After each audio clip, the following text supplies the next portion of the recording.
E aí galera X, estamos de volta aqui no Projeto X, aquele que multiplica suas chances de aprovação. Estamos aqui no X do Enem, com questões nas quais a gente vai trabalhar com a possibilidade de que a gente tenha algo parecido na prova e você já vai ter visto aqui com a gente. Então vamos lá? Mais uma questão. Os vários componentes do petróleo são separados por um processo denominado destilação fracionada. Em sua destilação, alguns hidrocarbonetos são separados na hora indicada no esquema a seguir. Então vocês estão vendo aqui esse esquema que mostra uma destilação fracionada em larga escala e mostra as frações dos hidrocarbonetos sendo retirados. Então assim, na parte superior você tem a fração de C2H6, aqui de C6H14, C8H18 e assim sucessivamente. O que eu posso interpretar desse processo? Depende. Vamos ver qual é a abordagem da questão agora. Então, vamos lá.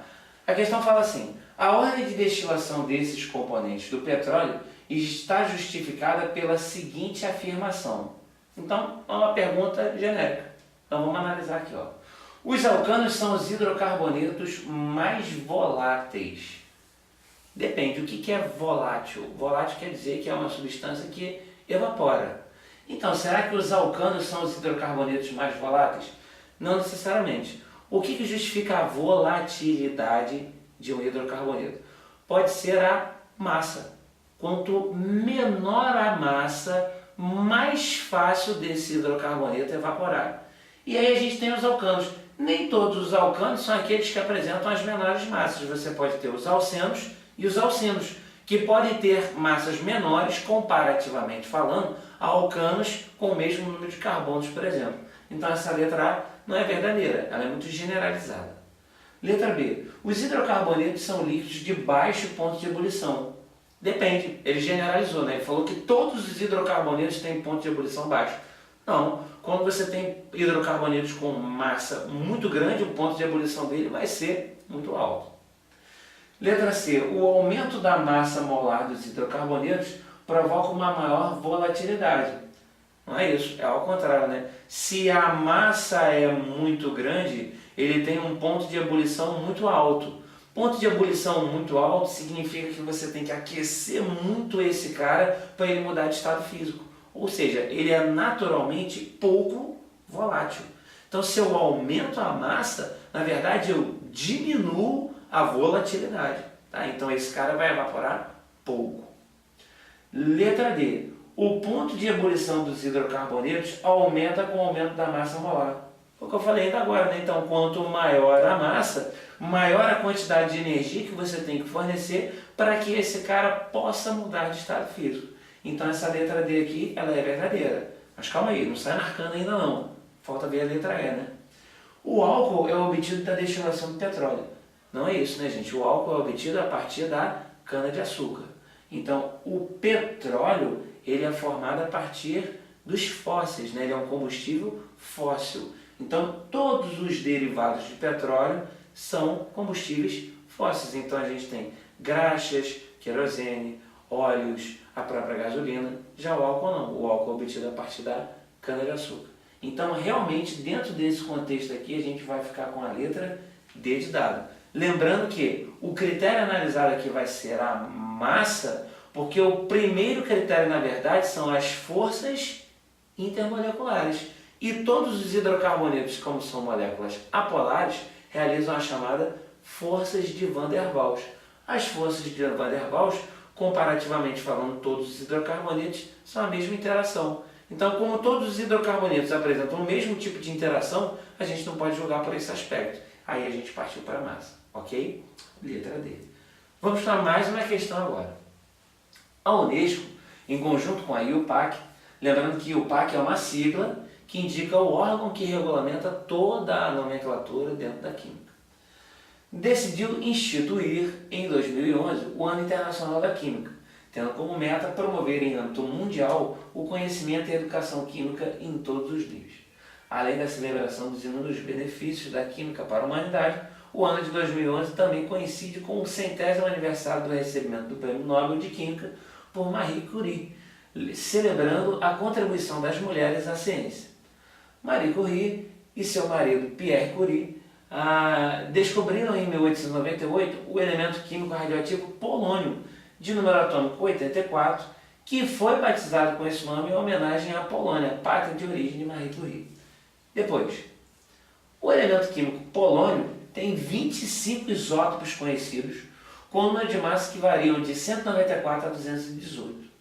O PO210 é o isótopo natural mais comum, com um período de meia-vida de 134,8 dias. E sua reação de decaimento produz o chumbo, que nesse caso é o Pb206. O decaimento do PO210 a Pb206 é corretamente expresso pela equação. Então vamos lá, a gente vai interpretar uma reação de decaimento radioativo. Primeira coisa, esse número que ele dá aqui sempre vai ser o número da massa. Dificilmente a questão vai te dar o número atômico assim de bandeja. O número atômico você tem que buscar na tabela periódica.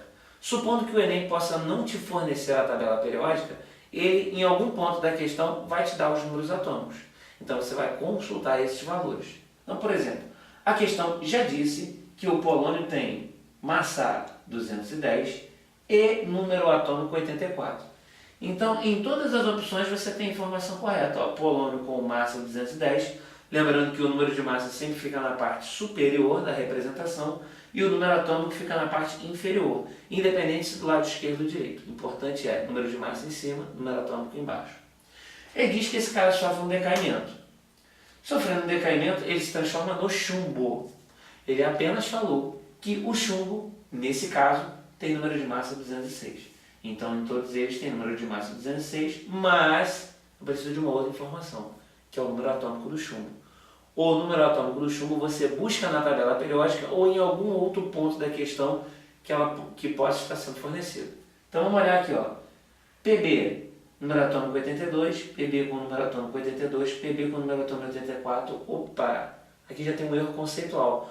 Você, aluno X, vai saber que dois elementos diferentes não podem ter o mesmo número atômico. O número atômico é a identidade de um elemento químico. O conceito diz que não existem dois elementos químicos diferentes com o mesmo número atômico na natureza. Então essa simbologia está errada. O chumbo não tem número atômico 84 porque não pode ser igual ao do polônio. Já vou arriscar a letra C e já percebo que eu posso riscar a letra E porque tem o mesmo erro. Estou em dúvida entre a letra A, a letra B e a letra D. Que outra informação que eu tenho? Eu percebo que algumas partículas estão sendo emitidas. E aí a gente vai trabalhar com o conceito de radioatividade, que é o seguinte. O somatório do número de massa no início de um processo tem que ser igual ao somatório do número de massa no fim desse mesmo processo. Assim como o somatório do número atômico no início de um processo tem que ser igual ao somatório do número atômico no fim do processo. Então, olha só, pode ser a letra A, teoricamente, mas vamos ver. Na letra A, a minha massa inicial é 210. A minha massa final somada também tem que ser 210. Mas olha o que está acontecendo aqui. Ó. Isso aqui é uma partícula beta. E a partícula beta ela tem uma característica que você tem que saber, que é o número de massa 0 e número atômico menos 1. Se a partícula beta tem número de massa 0, o somatório dessa massa aqui seria 206 mais 0, dando 206. Então as massas são diferentes. Os somatórios são diferentes. Letra A está errada.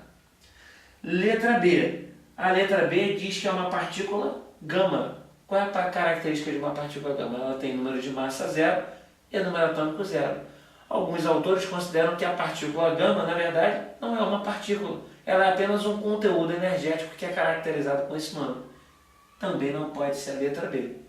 Agora, olha só. A outra possibilidade era a letra D. Olha o que eu tenho na letra D. Uma partícula alfa.